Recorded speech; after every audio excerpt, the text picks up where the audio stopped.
Nos équipes vous proposent aujourd'hui une journée d'immersion avec l'équipe d'artificiers d'événementiel, afin de découvrir l'envers du décor, de l'élaboration au tir d'un feu d'artifice.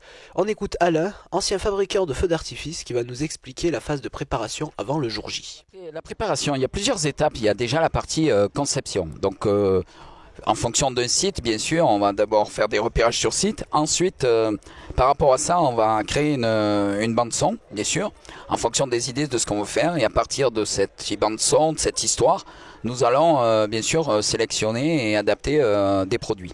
Alors les produits, comment ça se passe? Bon, nous, événementiel, en fait, on a la chance et le choix d'avoir plusieurs fournisseurs de produits au niveau français, au niveau espagnol, au niveau italien aussi, au niveau allemand, un petit peu de produits allemands, et puis bien sûr des produits qui viennent de Chine. Voilà. Donc on sélectionne chaque produit. Après, dans nos ateliers, dans nos usines, nous confectionnons, nous faisons du sur-mesure. Donc par rapport à ça, donc on fait la conception. On fait aussi, en fonction des sites, on fait des repérages photos, des repérages vidéo, et puis on fait des simulations sur informatique avec un logiciel, enfin on a deux logiciels exactement, où on peut se permettre de faire quelques simulations d'effets. Alors, bien sûr, ce n'est que des simulations, les couleurs ne sont pas vraiment réelles par rapport à ce qu'on peut voir en réel le jour des feux, mais ça permet quand même de travailler des synchronisations, tout ça. On travaille pas mal avec des systèmes, ce qu'on appelle séquencés, c'est-à-dire qu'on travaille au 20e de seconde. On a donc des systèmes de tir aujourd'hui qui nous permettent de travailler au 20e de seconde. Nous avons des tables numériques, bien sûr, qui sont programmées par ordinateur, par informatique. Nous avons aussi, bien sûr, toujours des systèmes de tir manuels, je dirais, pour assumer des secours ou des choses comme ça, pour pas que le spectacle n'ait un trou, un noir, disons, dans le spectacle. Voilà. Alors après, une fois que tout ça c'est prêt dans nos ateliers, tout ça, on vient sur les sites et puis après c'est comme aujourd'hui à la bâtie, c'est 2 jours de montage pour installer tout ça sur site, quoi. Voilà un petit peu. Alors notre particularité aussi, c'est qu'on fait du décor, on fait de la lumière, du laser, et donc à la bâtie cette année, nous allons donc, vous verrez, nous avons réalisé des personnages qui arrivent sur scène avec des équipements de pyrotechnie et puis des costumes que nous fabriquons nous-mêmes, des costumes qui sont basés à base de LED. Ce sont des costumes, alors il y a différentes épaisseurs puisque la dernière peau est une peau anti-feu. Nous avons au départ donc l'allumeur qui va alimenter toute la grappe de bombe. Et entre chaque bombe, vous avez donc ce qu'on appelle les retards. Ici, donc, vous avez des retards d'une seconde, c'est-à-dire que la première bombe part, la deuxième une seconde après, la troisième, etc. Une seconde après, là, il y a 20 bombes. Voilà. Donc ça, c'est une partie pré-montée. Hein. Donc voilà, ça c'est le travail qui est réalisé dans nos ateliers, nos usines. Après avoir effectué cette préparation, il faut monter le feu d'artifice sur le site et fixer solidement les mortiers à l'aide de piliers en béton qui accueilleront les bombes.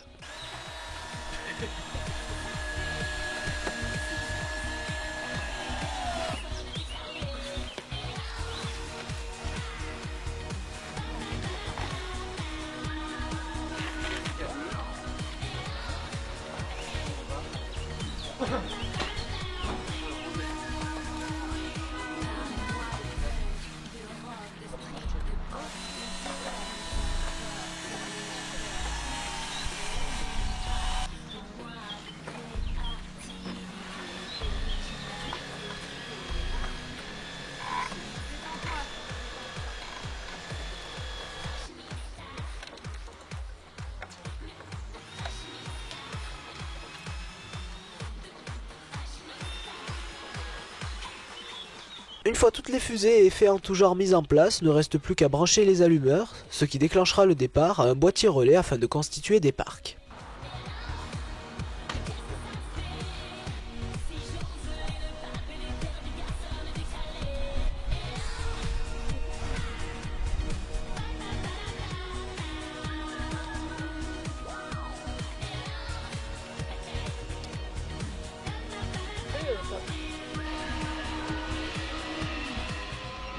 Pour cette occasion, 3 fleurs géantes ont été installées afin d'ajouter à ce feu d'artifice des effets pyrotechniques qui feront de ce spectacle un spectacle de grande envergure.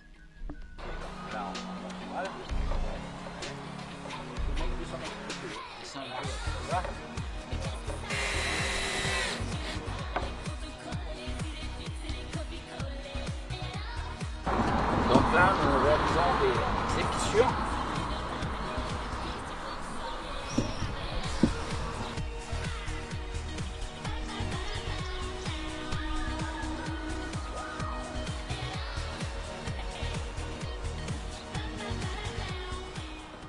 Pour éviter tout départ inopiné, il faut recouvrir d'aluminium tous les mortiers présents sur le site.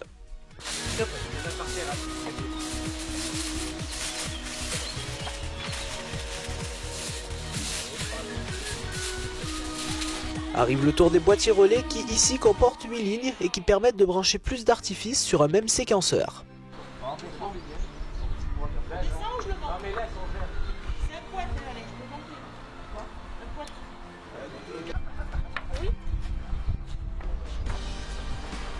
Mais ça, elle n'a pas pu calculer les clients. Ne reste plus qu'à brancher toutes les lignes au séquenceur qui lui sera relié à la table de tir située en contrebas.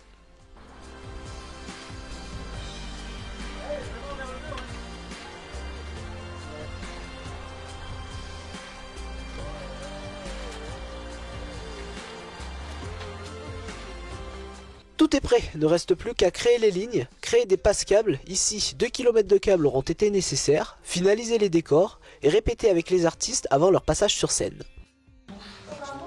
Chaque côté. Et même là.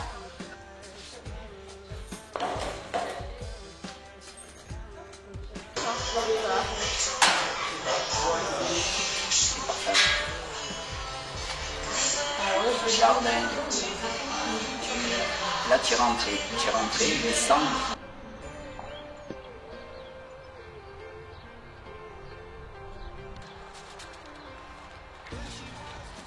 Comment est-ce que vous l'avez trouvé?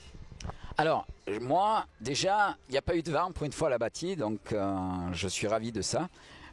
Franchement, par rapport à ce qu'on a pu avoir dans la tête, c'était quand même tout carrément réussi, quoi. On n'a pas eu de problème de tir, tout est parti, les effets étaient corrects, c'était bien synchro, les tableaux étaient comme on les voulait.